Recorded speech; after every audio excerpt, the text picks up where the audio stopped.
evening, boys and girls. I hope you're ready for bed, and I hope you've had your nice warm drinks.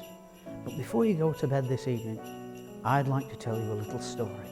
One of the most favourite things that I love to do at Christmas is to see the elves after they finish their work in the workshop, and to read them a story which they really love and they really enjoy, and it gets us into the Christmas spirit. It will help you to sleep, and also it'll prepare you for Christmas morning when you should have all your presents. And I know that you've all been really good, especially in these extreme times. So here we go.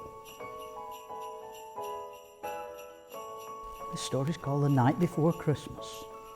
'Twas the night before Christmas, when all through the house not a creature was stirring, not even a mouse. The stockings were hung by the chimney with care, and hoped that St. Nick soon would be there. The children were nestled all snug in their beds, whilst visions of sugar plums danced through their heads. And Mama, in her kerchief, and I in my cap, had just settled down for a long winter's nap.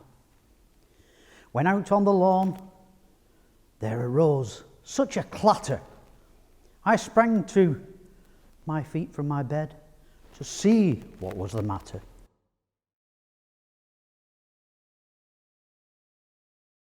Away to the window I flew like a flash, tore open the shutters and threw up the sash.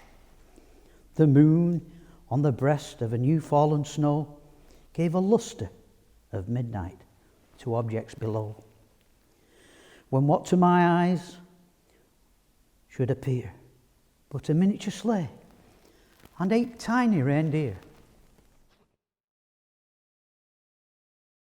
with a little old driver so lively and quick, I knew at that moment it must have been St. Nick.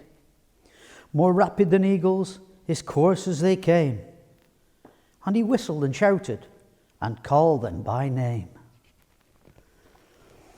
Now Dasher, now Dancer, now Prancer and Vixen, oh come on, Comet, oh Cupid, and Donner and Blitzen. To the top of the porch, to the top of the wall, now dash away, dash away, dash away all. As dry leaves that before the wild hurricane flew, when they met with an obstacle, mount to the sky.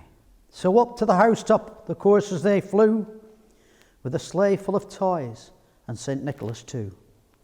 And then in a twinkle I heard on the roof the prancing and pawing of each little hoof. As I drew in my head, I was turning around. Down the chimney St. Nicholas came, bump with a bound. He was dressed all in fur from head to his foot, and his clothes were all tarnished with ashes and soot. A bundle of toys he had flung over his back, and he looked like a peddler just about to open his sack.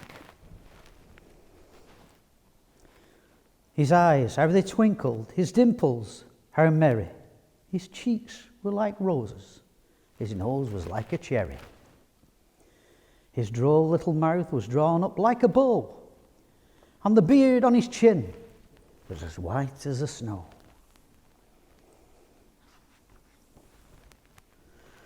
The stump of a pipe he held tight in his teeth, and the smoke that encircled his head like a wreath.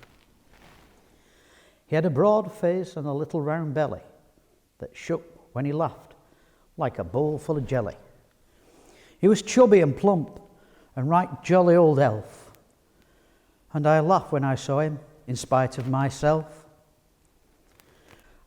A wink of his eye and a twist of his head soon gave me to know I had nothing to dread. He spoke not a word, but went straight to his work and filled all the stockings, then turned in a jerk, and laying his finger alongside of his nose and giving a nod, up the chimney he rose. He sprang to his sleigh, to his team gave a whistle, and away all they flew, like the down of a thistle. But I heard him exclaim ere he drove out of sight, Merry Christmas to all, and to all a good night. Merry Christmas, everyone. Merry Christmas.